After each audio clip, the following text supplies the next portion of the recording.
Hello Virgo, this is your November forecast for 2017, and thank you for being patient since I wasn't on cam last month.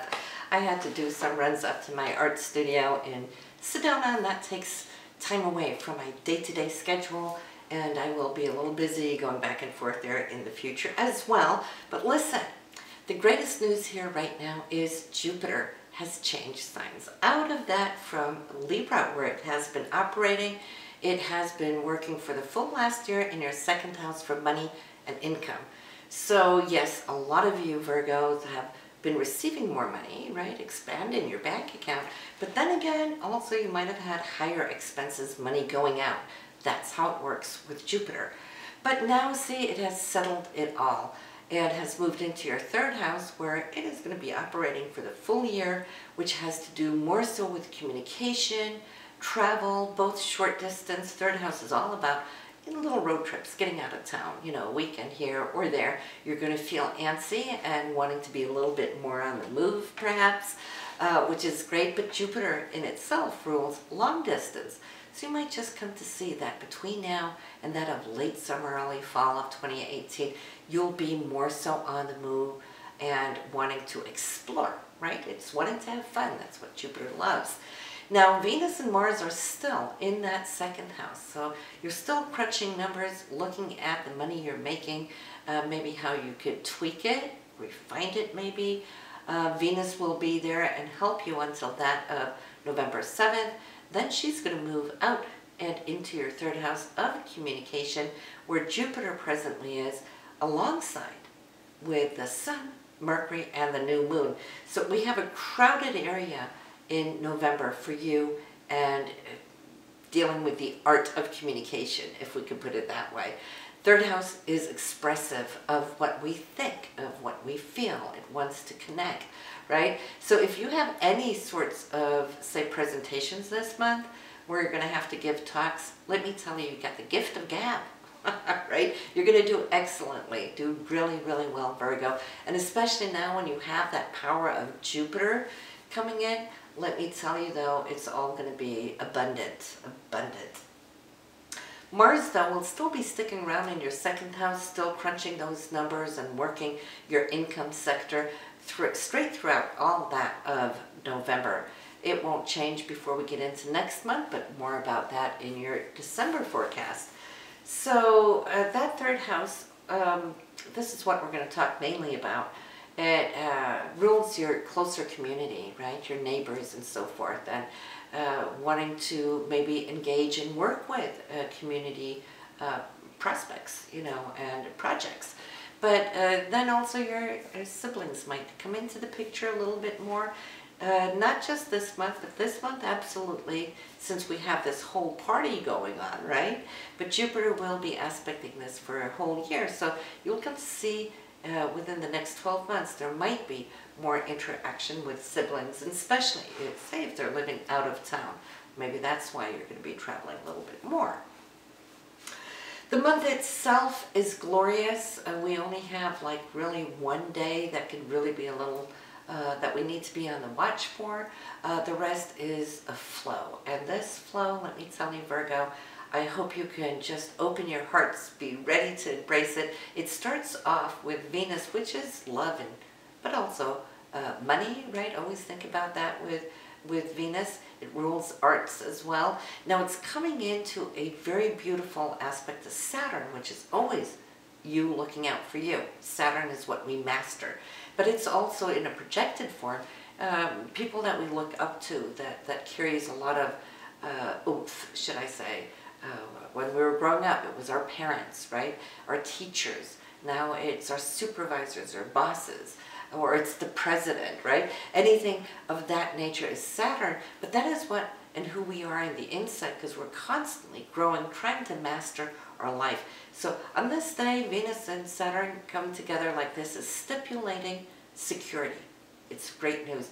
And to top it off, the Sun, which is you, and Neptune, which is that higher octave of Venus, which is also in the mix, love, romance, money, right, is coming in with a beautiful trine, and Neptune rules your hopes, your dreams, the vision that you have for yourself. So the third is, what a way to start off the month. On the 4th, there might be some unexpected news from some source. It is coming from the 8th house, which has to do not as much as your income sector, money, but it's more from investments. You might need to have some conversation or a talk, or it could just be information that you will be receiving. It rules insurance and taxes and so forth, commissions, royalties, whatever. But it's all about finding that midpoint so you can extract the best from both worlds instead of seesawing, which sometimes we do when there's an opposition, right? We go from this end to that. Find your midpoint and extract from both ends. That's the best way to deal with oppositions. On the 9th, empowerment, self-empowerment, Pluto. It's in the area of your 5th house of self-expression, creativity, but also children, also romance, things you'd like to do, hobbies and so forth. Whatever it shows where your passion is. Pluto's been working here for a long time. So your passion here on the 9th is infused by the sun, you, meaning that you're probably going to want to take a little time off to do your thing on the 9th. On the 11th, the Saturn, the things that you have mastered thus far, is actually going to pay off here with Uranus in that financial house, investments and so forth. Great news coming in on the 11th. For some of you Geminis, this might have to do with your residence, where you live. If you're buying, selling at this time, well, this could be closure, or it could be somebody coming in with a bid. In that case, it's something that will finalize. It won't go up in poof and get lost. Saturn's making sure that this is good. If you're working on the foundation of your home, maybe there's a new mortgage coming in.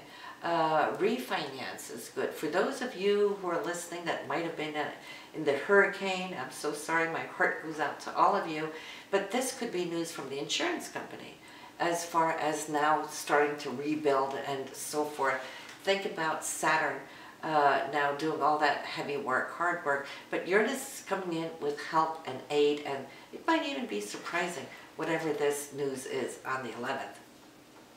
This allows you on the 13th, Gemini, to go purchase. I see you buying something, Venus and Jupiter. Now, when they get together on their annual date, only once a year, this is the day, on the 13th. Well, I mean, if Venus rules money, Jupiter rules big money, right? So, and they're both in this positive aspect that's taking place in your 3rd house. So maybe some of you are buying a ticket to go away for the holidays. That's one way this can express itself. It could be you winning some money, or receiving some money, or starting a new job. And if you are, well, this is going to carry the signature into the future. If you're giving some kind of a talk, then you're doing excellent. Some people might even get married. This is an excellent time whenever these two meet up. And not just that, but Venus here will also hold a golden trine to Neptune. And we know Neptune is the higher octave of Venus, which makes it more like fairy tale love, otherworldly love, soulmate type love. So between the 13th and 16th, weddings, honeymoons, that kind of thing, engagement, fantastic. Good for you. Now, your Venus from this area will be operating from your 3rd house, so it could be out of town, or something that you're hearing about if you're not participating yourself. It could be somebody you want to gift. It could be somebody coming from out of town to celebrate with you. So it can show up in many ways. On the 17th, good communication, Mercury is involved, and action being followed by whatever news that you're receiving or sending out. Mars is dynamic, you know, it wants to really power through. Whatever this new beginning is, I feel physically you're feeling apt and on top of things. But on the 19th, Virgo, this is a day we want to lay low, right? We never do really like to see Mars and Pluto hitting off on a square. Mars being dynamite, Pluto being nuclear. People are a little trigger happy on this day, having attitudes, and sometimes people just like to pick, you know, a fight, right? So if you feel somebody's trying to really get your goat, just don't respond, because you can't really rationalize with somebody irrational. Just recognize it and then pull back, lay low. This is going to move within a couple of days. Now, if it should still happen that you've had words or somebody had words with you, on the 19th there's a kiss and make up 2 days later when Venus comes in to Pluto. See, Pluto can be really rude and obnoxious if not aspected really well, right? But Pluto can be the most dignified and refined of all when aspected in a well way, and it can really heal. It's the greatest healer. And when Venus comes in with a kiss of and touch of love, it can heal and just, you know, burn everything else away. So those words will be forgiven, trust me. 21st is all about passion. Now, having that in your 5th house for creativity, you can be very passionate about your self-expression. So that can come through arts, it can come through love, it can come through interacting with what your children are passionate about. Maybe you're following them into some game that they're doing. So you'll have to see how it is, but it is really a nice day, 21st. Then we have news coming in from Uranus. Now, Uranus is full of surprises this month, and again, it's all from that area of shared resources, monies that can come from outside. And this could be a text, it could be an email, it could be a phone call, it could be through a conversation, but you, in this period, are now into your 4th house, so it could be through family too, and foundation, or also news and contracts coming for if you're thinking of changing up your home, right? Or it could be a new lease on an apartment, that kind of thing. But we're starting to see now how this whole month is wrapping up, bringing you into this whole new wave. And that's what I'd like to call it, because it's a Jupiter wave, right? And Jupiter couldn't have more fun or better buddies to party with than the planets this month, and the way it has really lined up for you. And even here on the last day, we have a great significant piece of news coming your way that's going to be securing you. Mercury and Saturn on their annual date. And of course, Saturn being in your 4th house again has to do with family, parents, and so forth, or contracts that you have, leases that you have for your home, your real estate. Buying and selling could go well right now, or at least negotiating what it is that you want. So I love that.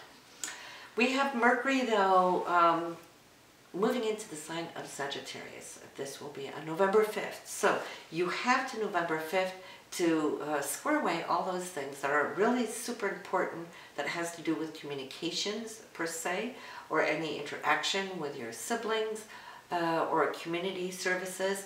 On the 7th, Venus will be moving into Scorpio and joining the party that is there. So this too, I feel, is good, and she'll be getting very close to Jupiter, right? So the month is really taking off here now after the 7th. And then we have on the 21st, the Sun moving into Sagittarius, which is your 4th house. So you have until the 21st to wrap up all those things where you're just be very busy. I see you running a lot of errands to and fro up to that point. The new moon is 26 degrees in Scorpio, 3rd house, and that is, of course, when we place our intentions. It should be all about, if you have really loved the hectic attitude of the month, right?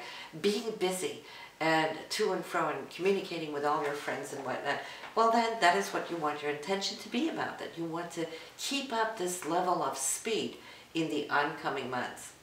The full moon is always when we're going to be illuminated, center stage for what's going on in our life. For you, that has to do with the 9th house, Virgo. So that has to do with education, higher education.